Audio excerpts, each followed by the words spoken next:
What's going on, everybody? I hope y'all are doing all right. Back with another Freedom Literacy session, March 24th, 2026. Pretty much every week I like to go on live, answer questions, pretty much talk to people about what they may be hearing about in the markets, talk more about the work that we do here at SentMe, and of course, provide information that may be helpful to somebody that's listening as it pertains to freedom literacy. My name is Jordan. I'm the founder and CEO of SentMe. What we really do is help individuals learn about freedom literacy. That may entail understanding how you can budget better, investing in the stock market, understanding how you can think about money versus currency and what hard money is. All of these lessons that are super imperative for you to understand based off of just like what you want to do for your future goals. At the end of the day, you have to understand that, for you want to think about what you want in the future, but you also want to make sure that whatever strategy you're following is something that is, something that is attainable for you, but also align with your goals. I think sometimes a lot of people, they will tend to compare themselves to other people's situations. They may compare their chapter 1 to someone else's chapter 10. And as a result, they begin to get discouraged if they don't get the progress that they expected, or they're really trying to run faster without really understanding that all of these incremental steps that they need to take in their journey is imperative. So, for instance, I like to use the analogy with going to the gym. If you haven't gone to the gym in over a year, would you really try to run a marathon or bench 225 pounds on the first day back? You probably wouldn't. Like, that would really hurt you. You could also end up getting discouraged, right? But at the end of the day, you have to build incrementally. And by building incrementally, you can set yourself up for a more prosperous future. So that's really what we're about here at SentMe, right? Is answering these questions, demystifying a lot of what it means to march towards freedom literacy, right? And to make sure that the decisions that you're making, you have a community of people that actually care, and we're providing you with resources that can actually help you. So if anybody has any questions, feel free to drop them into the chat. Like I said, this is a Ask Me Anything. I like to go live usually once a week, answer questions about the markets, investing. There's obviously a lot going on as it pertains to the war in the Middle East with Iran and Israel and America and all these other countries. But at the end of the day, the strategy and the mindset always remains the same. If you understand why you're investing, what you're saving for, what you're budgeting for, short-term volatility, long-term volatility is less detrimental to your strategy because you understand what you're doing and why you're doing it, as opposed to the individuals that try to chase the trends. Typically, when you're trying to chase trends, it's the easiest way to end up wrapped up in a bad situation. I've seen it happen time and time again. One time during COVID, the trend may have been investing in Web3 and all these random meme coins. Now everybody's talking about AI, which is great, but just because somebody has AI doesn't mean it's the thing to invest in. You have to understand what you're trying to do and what your strategy is. And if you want to keep it simple, you can follow a simple strategy and not try to chase winners. You can just essentially buy consistent good companies, buy consistent hard money, and do something that makes sense long term. I'm not sure what NQ1 means for the person that commented. But anyways, at the end of the day, if you have any questions, let me know. For the most part, like I said, we share a lot of information. Oh, NQ1 is technology. Yeah, I've never heard of NQ1 before. I'll have to look into that. NQ1. Yeah, somebody dropped a comment in the chat box, about a technology. Yeah, I've never really heard of that one before. Is it a technology company or something like that? Oh, NASDAQ 100. Yeah, interesting. Yeah, for sure, exactly. Yeah, everybody has different strategies, you know what I mean? So everybody's strategy is unique in terms of what their goals are. But realistically, like I said, it's very important to understand the foundational aspects as it pertains to investing. Like I said, a lot of people, they want to chase the trends. They want to do things very quickly. As a result, they end up burning themselves. So, I can confidently say that a lot of the individuals that we work with, pretty much every single person that may be engaged in our coaching, our community group, our course, follows our newsletter, they're doing really well because they're paying attention to the information we're putting out there. It doesn't mean that there's not other good information out there either. You just have to know like who is trying to really like help you learn and who's just kind of pushing trends without really knowing what's going on. Exactly. Let the market come to you, right? Like, I'm a firm believer in buying good things and holding them for the long term. So, some people may trade. God bless you if that's what you're good at or what you want to try. But at the end of the day, I think that if you understand how to consistently get better each day and buy good stuff over and over again and double down on the winners and hold for the long term, you'll be fine. Outside of that, growing your skill set, understanding how you can better yourself, understand how you can become better at your job, or maybe you want to get a new job that allows you to earn more. And when you earn more, you can invest more as opposed to trying to chase trends. That's the key, right? I think since, COVID especially, but even before that, the whole financial system is over and hyper financialized. Everything is financialized, whether it's prediction markets, gambling, meme coins, all this other stuff that you see every single day. There's a distraction to get people caught up in trying to chase trends, the short-term stuff, the quick hits that end up burning most people, as opposed to really building yourself, building your skills, and also being able to have something that you do that you can master, right? Becoming an expert. It doesn't matter if you're a plumber or if you're a lawyer or if you're a doctor, being damn good at whatever you are like passionate about and making that something that you can earn money from, right? So for instance, there's people that focus on trades. I know people who are like electricians, carpenters, plumbers. They make a lot of money and they're really good at what they do. And guess what? They know how to do something that other people can't do. And then they take their money and then they go buy other assets. So they may invest in stocks. They may buy Bitcoin. They may buy gold, right? Because it's money. It's not like paper. Or they may buy, an investment property. But those individuals understand how to master what they're good at versus the person that's trying to chase the quick, get rich quick stuff. You know what I mean? Yeah, exactly. People have to learn to compound before they try to hurry up and get rich. Like the goal for me and what I try to explain to people is you really want to not get poor fast, right? Don't try to get rich quick. You want to literally not get poor fast. And in terms of that mindset, you have to understand that you want to be able to have skills that make it harder for you to be replaced. And if you were to get replaced for your role or whatever it is, you have other assets that are working for you. The individual that literally is working on their craft day in and day out and getting better at it is going to do better than the person that's jumping from thing to thing. For instance, LeBron James is great at basketball. Why? Because LeBron James works on his skill set. Same thing with Michael Jordan. Same thing with Tom Brady. Anybody that wants to become a master at their craft, they are committed to it. They didn't just get great at it overnight. And they also didn't just say, oh, well, I succeeded and I won this one championship and now I can just kick my feet up. Like they're constantly working on getting better.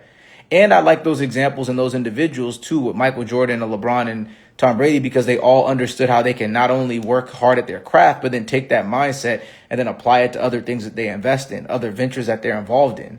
Like clearly they're not trying to just get rich quick. They're trying to have their assets work for them. So why would you try to do something that's different than that, right? Like success literally leaves clues.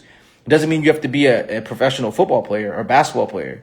Like you could be a really good marketer and you could be really good at running advertisements on Facebook ads. And that's a skill set that you have that you can double down on outside of what you do at your 9 to 5. So essentially from your 9 to 5, you're working and you're making money. And then you can be a great marketer doing ads, understanding how to help companies and businesses with their strategy using AI. And then as a result, you're getting more money from a skill set that you have that you're able to work on outside of your job. You then take that money and you can go buy other assets. That's how you can get free faster because you're giving yourself optionality. You're allowing your skill set to help you grow versus the individual that's trying to jump around from thing to thing and they're not really finding like their passion or what they're good at. Everybody has something that they're good at. Doesn't mean that you have to monetize it, but just think about what you're good at. It may be something that's good at being monetized, right? Like maybe you do want to monetize it. For instance, there's plenty of people that I knew from college that were really good at cutting hair. But outside of cutting hair, they were studying to go maybe work in business or finance or be a doctor or whatever. But they also still cut hair. So they could cut a bunch of people's hair. They love to do it. They're passionate about it. It doesn't mean that they had to go open a barbershop, but they have a skill that other people can't do. And they're good at it. And people are willing to pay them to cut their hair. So as a result, when they're making money from their job, they're not only taking the money from their job and being able to invest it, they're making money from being able to cut hair because they have a skill set that other people don't really know how to do that well. And people are willing to pay them for that skill set. So now, instead of maybe making $3,000 a month or $4,000 a month net, they're able to pull in maybe $7,000 a month net. So they could take the $4,000, maybe use that to pay most of their bills, or maybe use half of that to pay their bills, their rent, etc. And then they could take the remaining $4,000 or $3,000 and go invest even more money into the market, or to buy Bitcoin or gold or whatever it is, to buy a property if they wanted to, whatever that may be. Like, you have to understand that that ends up serving you well, having skills, right? Like, don't try to jump around from thing to thing. That's what we're really about, freedom literacy. Freedom literacy may look different for you than it may look like for me. And that's okay, because everybody's goal and objective is totally different. That's what makes you uniquely you. You know what I mean? So stop trying to chase the trends, because everybody that chases trends and tries to jump from thing to thing, you end up getting burned. You want to do things that allow you to be able to have a skill set, have the ability and the craftsmanship to be able to invest in something that gives you optionality. And then you also, while you're honing in on that, you're investing your money into things that generate money for you, or you just buy hard money. Literally just buy money that can't be printed while getting good at your skill set, while working your job. That's literally a really straightforward strategy. So yeah, if anybody has any questions, feel free to drop them. New York Hodl, what's up, bro? Good to see you in the space, man, in the Instagram live. Really just trying to talk through freedom literacy and what that looks like for people. You know, understanding that long-term investing is super important and not trying to chase the trends. I'm sure you will relate to all that stuff. Conversations that we've had on the spaces and stuff like that. Yeah, exactly. Like, you know, at the end of the day, you have to really want it. You have to really want it for yourself. So it doesn't mean you have to have it all figured out. But at the end of the day, slow motion is better than no motion. Literally, slow motion is better than no motion. Like, I'll give you an example. Like, you know, with Sent Me, we do a lot of different things in terms of how we may generate revenue, right? So we teach people one-on-one. We have a community group. We have a course. We work with like kids and like teaching kids and organizations, and it's great and it's very fulfilling for me. I also do technology stuff. I work in tech. I love working in tech, but I also love building my business and helping people learn.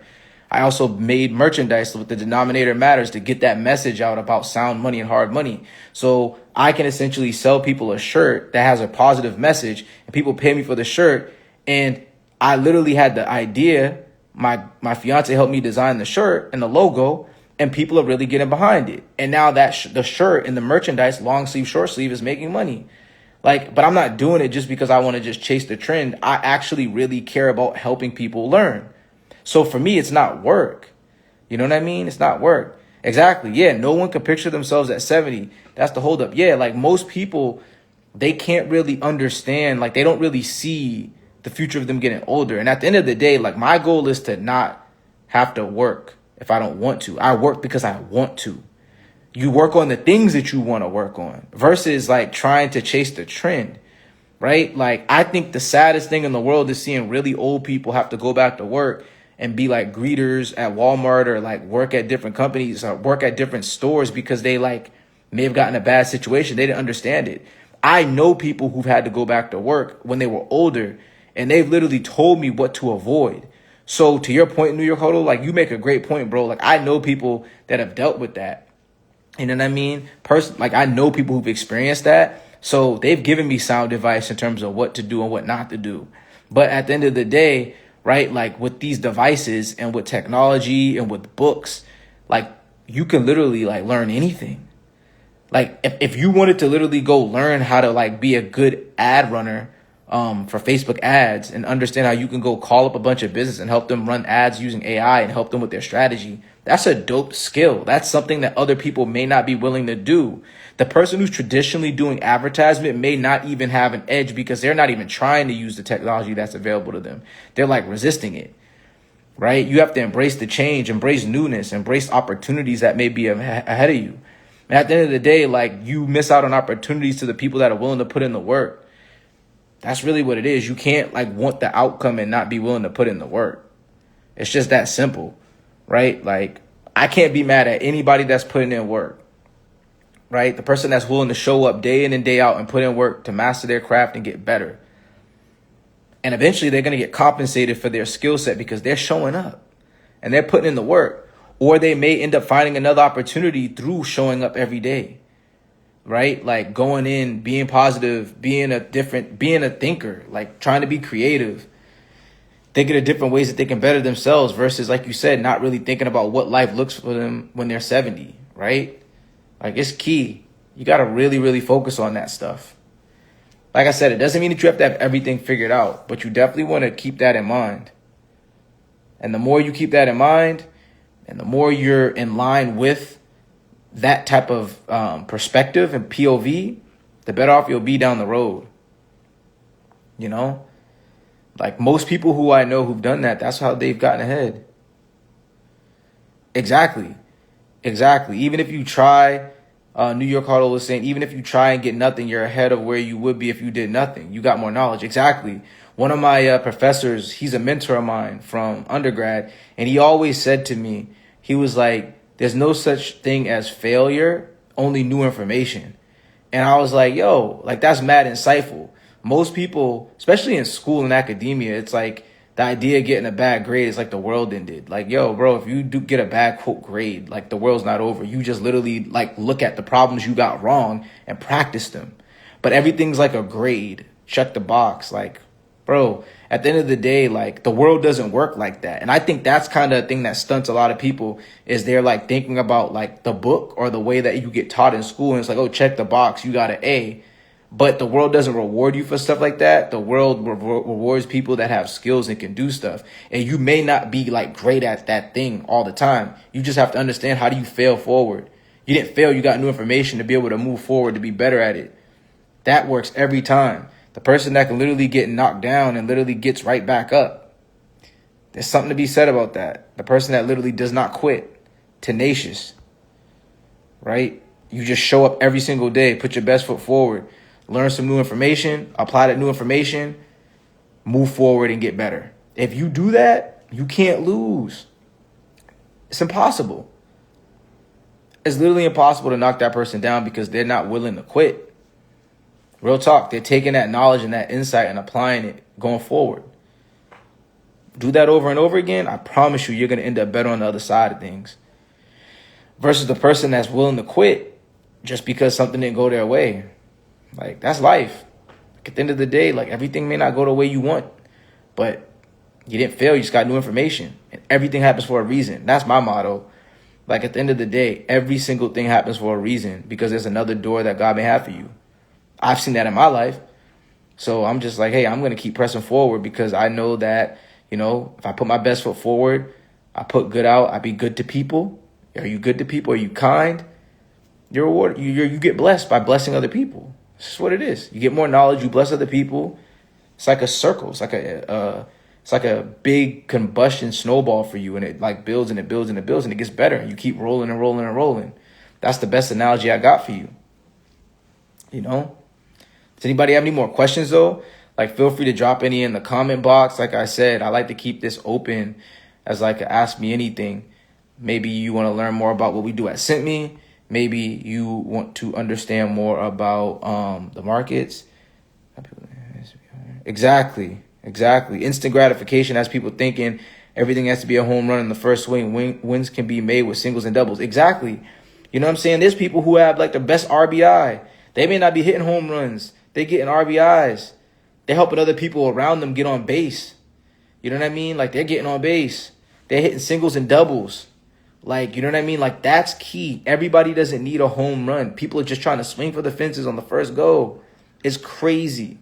Some of the best investors, too, and people who understand long-term, they're not really trying to chase, like, the trend. They're understanding where things are going and moving, and they're acknowledging it, but they're doubling down on what works. Exactly. Moneyball. They made a movie on that. They literally made a movie on that entire concept. Literally. Like that, it's just mind blowing, right? And once you get that though, if you understand that, like a lot of these movies and stuff like that, some of the lessons are legit. Obviously, there's a bunch of movies that may be like, whatever. But there's a lot of good movies that kind of talk about that same concept, right? There's mad lessons out here, a lot of lessons to be like gained. But at the end of the day, like you keep showing up and you're not trying to like hit home runs every single time and you're getting on base and you're consistent. I tell people all the time, I'm like, people will say, oh, well, they want to start this business. And if the business doesn't make them $100,000 in a year for whatever reason, they're like, oh, this is a scam business. Like, I'm going to quit. Or they're not making, they have this idea that they want to make $1 million just overnight. And I'm like, yo, have you ever sold something to somebody and made money from it? Well, no. Well, if you can do something and put it in the world and someone could pay you for it, yo, you're in business. Great job. Now, literally go find other people that want to buy from you. And if you can get somebody to care about what you put in the world and buy something from you, that is an actual unlock in your mind for like what is possible. Because at the end of the day, if you make $100 extra bucks a month or $500 extra bucks a month or $1,000 extra bucks a month, that's $1,000 more dollars than you had before from doing something that you actually like doing. And you still work. And if you do that for a long period of time, to my boy's point about like singles and doubles and getting on base, that adds up over time versus trying to like hit a home run. Oh, because I didn't make $10,000 in one day, like it doesn't matter. No, that's crazy. The world doesn't work like that. Try making $100 extra a month. Try making 500 extra bucks a month. Try making $1,000 extra a month. It doesn't matter what it is. You could be driving Uber and you're like, yo, I like driving Uber and I sell t-shirts because I have a t-shirt business. Okay, so when you get in Uber, maybe you tell people about your t-shirt business, or maybe you talk to people that want to make t-shirts and you know how to make t-shirts and you can help them make their t-shirts and you're driving Uber and you still work. You're making extra income right there, getting on base, as opposed to just sitting here thinking like you're supposed to have everything figured out overnight. It doesn't work like that. Be consistent, be consistently consistent and keep showing up. That's how things happen, period. Like I said, back to the gym example, if you want to run a marathon, you're not running 26 miles on the first go. And when you're training for a marathon, you never, ever run 26 miles. Think about that. Think about the fact that you never run 26 miles when you're training for a marathon, but by the time you train consistently, by the end of your regimen, you will run 26 miles if you train properly. There's a lesson in there, right? Like you're consistently getting better and running all up to the point to be able to run that marathon. Exactly. The gym example too. Like if you go to the gym and you're trying to bench press and you haven't been in a while, why would you try to bench press 225? That's the first way to break your arm and to literally collapse your chest in. That's crazy. You better get on the ground and do some push-ups. Exactly. You're not going to hit the 1,000-pound club on day one. Like I tell folks, I'm like, yo, bang out 500 push-ups a night. I promise you your chest is going to get stronger and you're going to be pushing crazy weight. But people don't want to do that. They want to go right to the bench. They don't want to do 500 push-ups because it's easier to hop on the bench and try to like do some ego lifting. Hop on the ground and do 500 push-ups a night. Do 500 push-ups a night for a month. I promise you your chest is going to get stronger. It's the same thing with investing. It's the same thing with anything that you want to get good at. Like my man said, you're not going to hit the 1,000-pound club on day one. And you may never even hit the 1,000-pound club. But guess what? You're stronger. You're in shape. You're fit. You're healthy. You're functional. You're better off than doing nothing and just sitting at home complaining about what isn't. Exactly. Everybody wants the views. They don't want the work. I tell people the glory is forged through the pain. And the pain doesn't have to be physical pain, but you got to put in that work. I associate pain with something that's good. You got to go through things to grow through things. So when you train in the gym, literally, I love this analogy. Like, it's like with people, they don't stretch. I love to use that example of stretching and mobility. Stretching and mobility seems like it's like a waste of time until you pull something. But the reason why you stretch and you work on your mobility is because you can't grow a muscle without stretching and being mobile. You can't grow your muscles. You can't grow your body. You can't become stronger and healthier and more fit and capable if you're not stretching and being mobile. The same thing with investing. The same thing with building and working towards anything that is a craft or something that you want to do. You got to be stretching yourself. You have to be being mobile. You have to work on that day in and day out. This detail. Focus on the details. There's so much value in the details. That's where the alpha lives. I stand on that. The alpha lives in the details. The person that's literally willing to say, well, I want to start a business, but nobody's buying from me. Okay, well, how many people have you talked to today to try to sell to them? Well, I don't know. I made a post and I just thought people were going to want to buy it. It doesn't work like that. If you can get one person to pay for something that you do and they actually care and you do a damn good job, maybe you don't even charge them. Maybe you do it for them to get a proof of concept. Everybody wants something for free. When you're starting off, you may be helping people. You may be doing some free consulting or something like that to get a win under your belt. And then you literally use their success and the benefits that they gain from whatever you're doing or whatever you're offering to the world as your success story, your testimony. You use that testimony and then you market that to other people that may be interested. Whatever channel you use. Maybe you're nice at Facebook. Maybe you like making YouTube videos. Maybe you like getting on the camera, behind the camera, making a video about what you're doing. And then you put that success story out there and then you share it with people. And then from there, they share it with someone else. And then you share it with a bunch of people in your circle. You say, yo, can you share this video about like what I do? Okay, so guess what? You literally just put yourself out there because you essentially had somebody who they needed what you were offering. Maybe you charged them, maybe you didn't, but you packaged that up into a success story and you took a lot of effort to work with them to make sure that they have success with it. And then you use that anecdote and you use that testimonial to then go get the next person. And then guess what? You're in business, but you have to put in the work. Like my man said, like people want the views, but not the work. Like at the end of the day, that's how you make things happen. It doesn't just happen overnight. Really doesn't. I've spent countless times talking about the Sent Me brand and talking about stuff to myself on camera. Then I still share the video and then people still get something out of it. I don't care about like, for me personally, I don't care about like likes, follows, whatever. I'm just trying to talk to the people that are listening to the message and the right people are going to show up.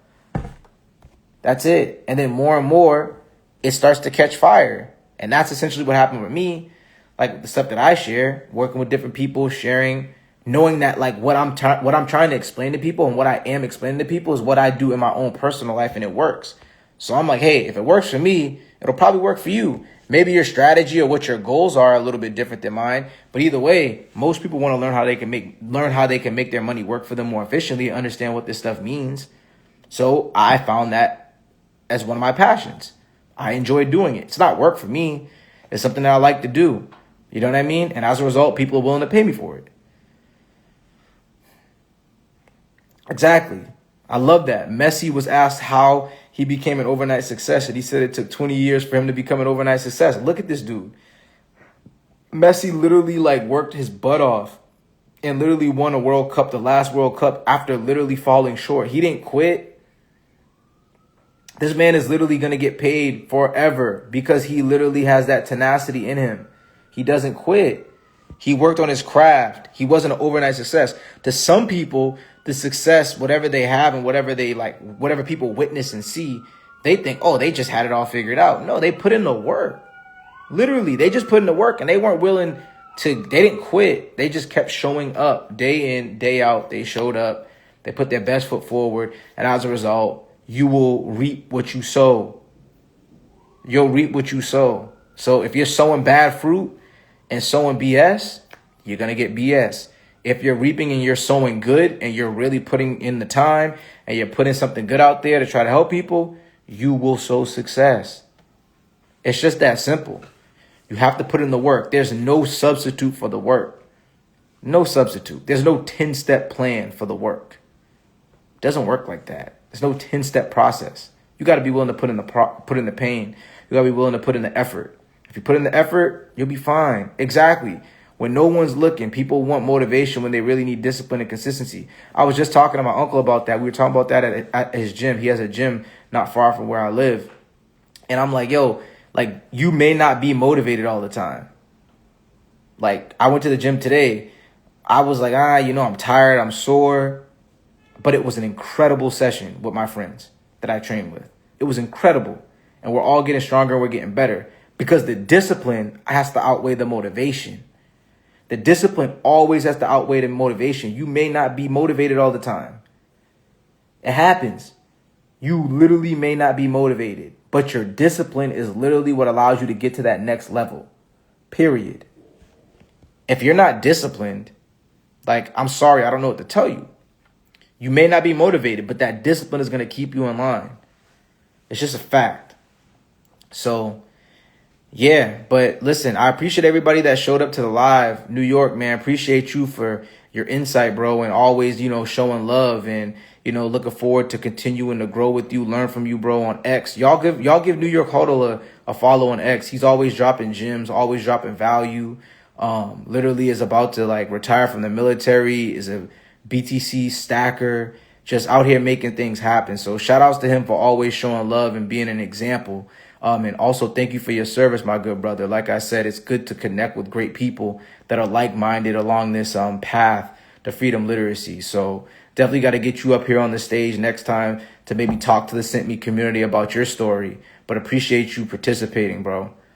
All right, everybody. Thank you for tuning in. Like I said, if you ever have any questions about Sent Me, check out our website at www.sentme.com. We offer a lot to individuals, whether it's our newsletter, course, coaching, community. We also have our Denominator Matters t-shirt and merch. You can go to our website and you can buy one. Support the message and appreciate y'all. Thank you, New York. Peace.